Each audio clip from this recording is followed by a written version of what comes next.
Gwe Munnayuganda mpuliriza, Abaganda balina olugero olugamba nti okwerinda si buti oba si butiitiizi, era nga luggwayo nti nno ensanafu etambula egaludde. Wabula bw'ogenda okubeera ng'olabira vidiyo eno ogimaleko olinza ovaawo ng'olugero olwo kale nno olujabuludde ku sayidi emu oba endala, ng'okakasiza nti ebiseera ebimu kale nno okwerinda bulinza obeera obutiitiizi. Kale nno bangi abadde balaba ebigenda maaso mu ggwanga Uganda nga kwotadde naffe abali mu field ez'enjawulo, kwotadde bannamawulire, bannamateeka, abasuubuzi n'abalala saako ne ordinary Ugandans eyo, era nga ensonga ya Eddie Mutwe saako n'abalala betulinza otwalira mu security organ ya National Unity Platform oba ey'omukulu His Excellency Robert Kyagulanyi Ssentamu, kale nno nga bitambuzibwa nti abakulu abo bakwatibwa ku misango gy'obubbi nga bakozesa eryanyi. Olunaku olw'eggulo waliwo era omu ku bakuumi ba Honorable Kyagulanyi amanyikiddwa nga Noah Mutwe eyavuddeyo n'alipootingirwa okuba nga yabuziddwawo oba yabadde abducted, era nga communication yayise ku mukutu ogwa Robert Kyagulanyi Ssentamu saako n'abo bamemba ba National Unity Platform nga kwotadde Secretary General Lewis Lubongoya nga kwotadde omukulu Rob Joel Ssenyonyi, ekikakasa nti ensonga eyo erinza okubeera nga yabadde intuufu. Wabula ate webukeeredde oba amawulire gugenda okubeera nga omanyako, kale nno ninza okugamba kino kirinza okubeera kituuza, era wano balinza okubeera nga baziika kazigo butamanya biki biriwo, naye ate ebizuuse ku bakuumi ba Honorable Kyagulanyi Ssentamu. Kale no maximum sentence wano ewaffe kale nerinza okubeera death over life imprisonment, bintu ebitiisaamuko. Kyenyiza okubeera nga ngamba gwe ampuliriza, naye era still nja kugamba nti zikyali allegation, ne allegation bwe ziva mu nsonda nga zino era oyongera okutyamu gwe ng'omuntu. For the purpose of record oba public record, kasooke nkulageko mukulu ono Noah Mutwe eyawambiddwa, ate tuyingire vidiyo eyo olwaleero. Vidiyo sooka ogimpere like, nga wiri enkola eno yo sooka ogimpere like. Buli muntu alina okubeera nga agirabako regardless of your party oba political party affiliation, kubanga zino ziba nsonga ezikwatagana ne national security saako n'ebyokwerinda bya wano mu ggwanga Uganda. Video jimpe like atanaba kusubscribinga, beera ngo subscribinga today so that information ngendo saako nesingawo kale nebe kusanga in your comfort zone. For the purpose of record, tutandike n'omukulu ono. Bangi nnyo mubadde mutunenya nti tusiga obukyayi tuyawulayawula mu mawanga. Now we are speaking of a CDF of the country. A CDF abakera ku makya ne bakola ssemateeka ne bagamba nti teriwo amagye agenda kweyingiza mu byabufuzi ng'akyali serving army officer, era ne batulagako nti bannamagye bonna abagezezzaako okuyingira ebyobufuzi nga bakyasavinga babaleese under the books of law. Era baba tutte mu kooti maaso, twalaba ku General Sejjusa ne tulaba ku Tumukunde, nfuna bulungi nnyo nga bagezako okusiigira eggwanga ekyo nti munnamagye talina kubeera partisan, talina kwenyigira mu byobufuzi. Era bw'owulira nti oyagala kwenyigira mu byobufuzi, jjamu uniform y'eggwanga gisuule ebbali, jangu oyingire ebyobufuzi obyetabe. Naye here comes a whole CDF performing, participating mu byobufuzi directly. Era n'alaga nti ye ayagala kutwala ggwanga lino kuliwanga naye nga serving army officer. Bano bino bye bakola sifa abakera ku matane tubibaga, be batuula nga tebaliiko mwenge gonna, nga bategeera bulungi, balina ku magezi, banywa ne kacaayi ne babaga bino byonna olwaleero bye bali mu kulwana. Ate nga it's our right okubidefendinga. Kale nno oyo y'omukulu gwenyiza okubeera nga impita Noah Mutwe eyabuziddwawo olunaku olw'eggulo okusinziira ku National Unity Platform leadership nga bayita ku mikulu yaabwe egy'enjawulo. Era sigenda beera nga nkola statement ku ebyo byabadde ayogera, mbadde njagala obeere ng'omutegeera gwe atamumanyi bulungi. Wabula ayogedde ku constitution y'eggwanga Uganda era nga wetugirina nga eri into effect ngamba the 1995 constitution of Uganda eyali promulgated eri okuva mu Constituent Assembly, era nga bagikola ku lw'obulungi bw'Abannayuganda, era nga bagamba we the people of Uganda wobeera osomyemu ku preamble y'eggwanga ya constitution eyo. Kale nekusigira ekifaananyi Uganda gye yali ne Uganda gye baali bagezaako okubeera nga bazimba. Naye yo si ensonga enkulu era tujagamba nti tetunnamanya mayitire ga mukulu oyo nga poliisi tinaba kubanga evaayo neeyogera nti ono ali wano oba ali mikono gyaffe oba ali mu mikono gya byakwerinda birala. Wabula wenjagala tubeere nga tushadinga right kwe kubeera nga information evuddeyo okusinziira ku musajja omu era eyatuwako ku information emu eya Dr. Kanokiza Besigye ng'ayita ku National TV ono nga tukimanyi bulungi personal friend wa General Muhoozi Kaine Lukaba. Oluno mba njogera ku mukulu Andrew Mwenda, a veteran journalist. Yavuddeyo olunaku olukeseza olwaleero n'akakasa ebigambo byesigenda beera nga inziramu era ng'agamba ba National Unity Platform members ab'enjawulo kuba nti ye alina information. Bano baatwalibwa mu ggwanga erya Kenya ne babeera nga batraining. Ye lwaki mwogerera kansoke mubawe ate nkwongere ebirala. They took people to Kenya. I could go into the details of the lady called Gladys and a certain man called Owino or something, who the radicals in Kenya who were helping them acquire military skills to confront security services. Towards the election of 2021 and after that elections, they had people trained to set off cocktail bombs, to attack petrol stations, to attack different places in order to create instability. You see? So now, you see, you can shake your hand. The moment you don't listen to the other party and where he's coming from, then it becomes difficult for you to bridge the gap.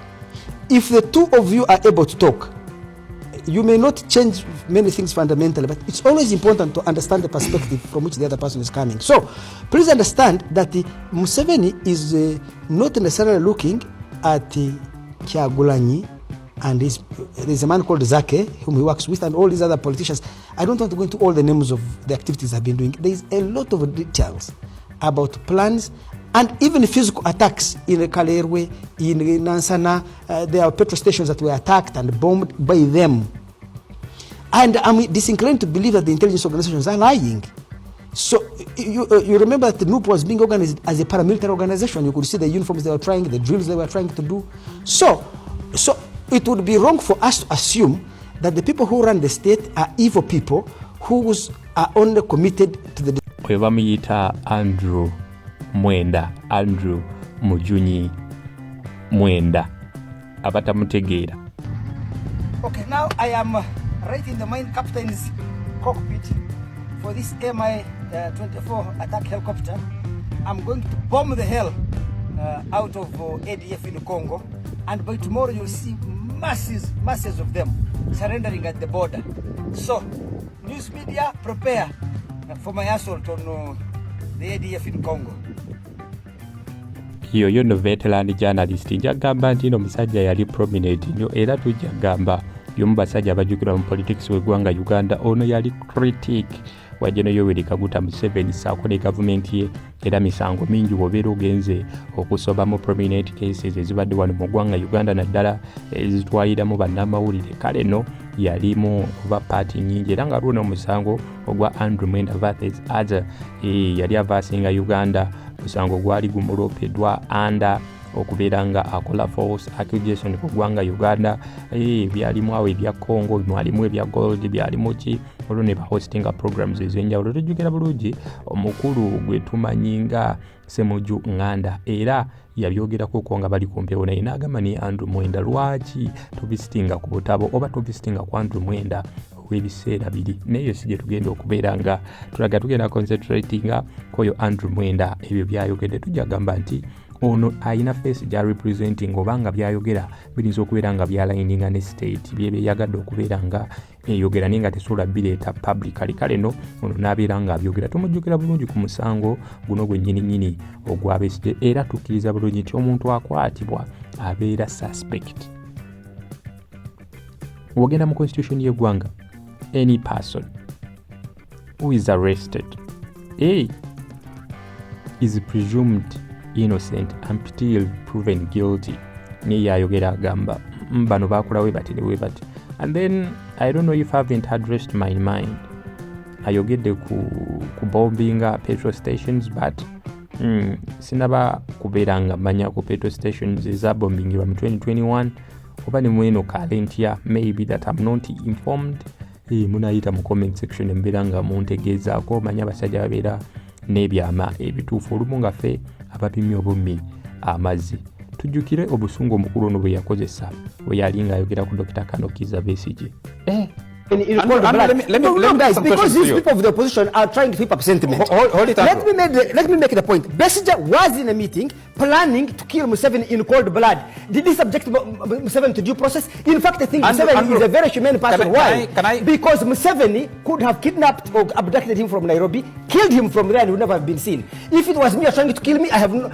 without following due process, why should I follow due process? Hold a second, because he wants a shouting match, we can have a shouting match. We can. Yes, we can. So you want your man to kill Museveni, and Museveni should sit as a You have been abusing your authority, Mwenda. You are in a chopper. You are in military uniform. And then Museveni kidnapped children from street and they are charged in courts of law that they are putting on a beret. How is that related to abuse of authority? That's what we are talking about. In every case you come, you are always involved in the petty arguments like you are attacking him, he was arrested, when you were kidnapped. That's all that you do. I am talking about your lack of intellectual quality is not my problem. What you need to do, maybe go back to school or to your mother and be educated. Be educated. You are part of those who are here and whipping up sentiment and sounding stupid. Doesn't make anything. So where did you get? You have come and turned this debate into a shouting match. You want a shouting match? Then you can have it. Go ahead. Okay, and I'm very good at it. So I am going to tell you, your man Besigye was plotting to murder Museveni. Was he using due process in that process? Andrew, was he subjecting Museveni to a court when he discusses that he wants to shoot down his shop? Andrew, can I... Museveni is a human being. Museveni has, if I were in Museveni's shoes, I would not even have that man alive, because he does not believe in due process. There is a process of removing the government. He does not respect it. So there is a process. Which process did Museveni follow to remove the government? Which process did he follow? It doesn't matter. Museveni succeeded. It does. Treason is only treason when you don't succeed. Should you when he was removing the government? Besigye did not succeed. Besigye did not succeed. Therefore, he's subject to the law, which...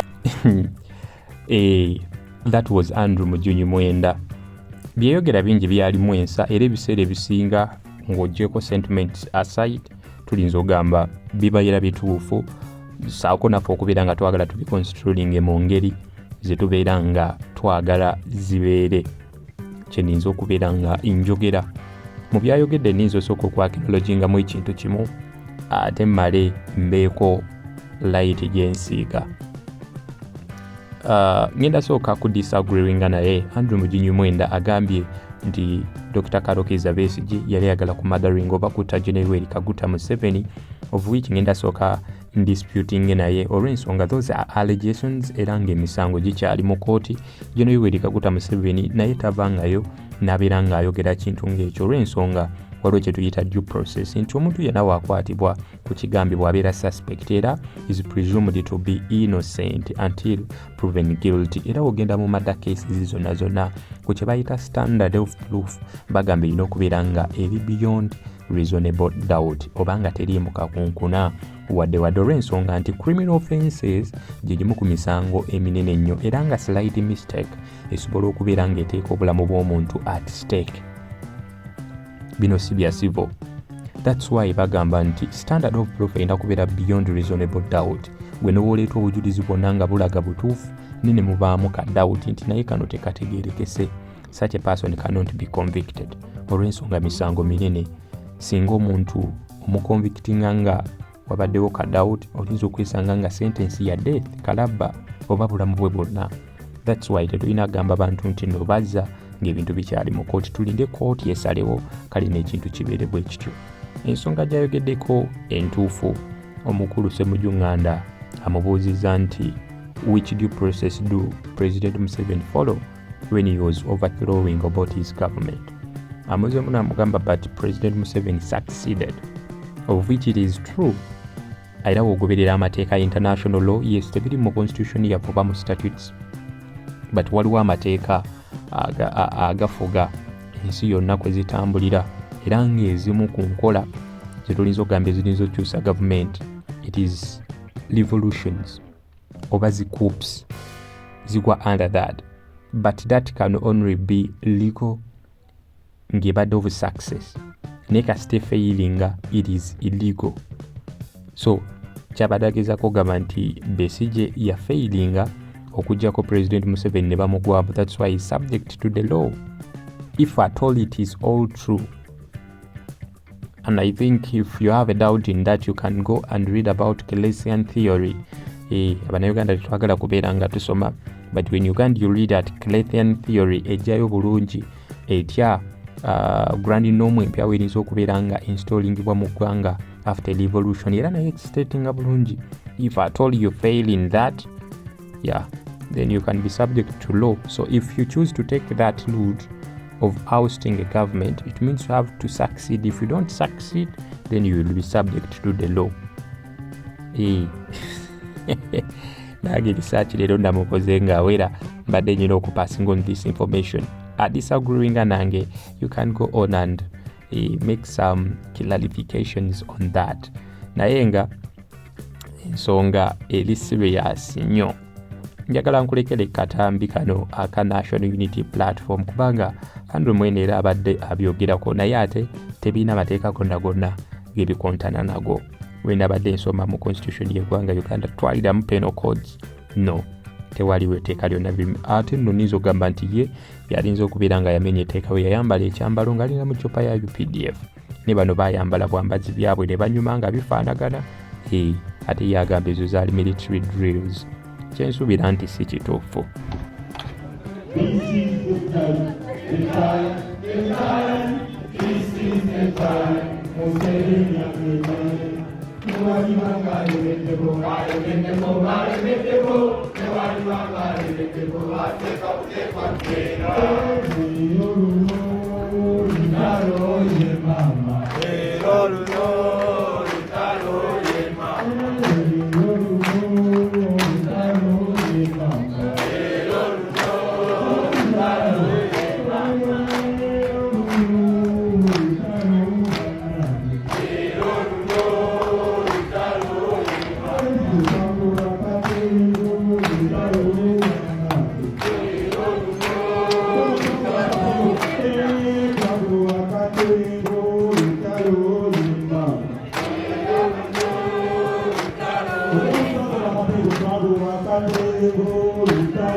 Utabu wakati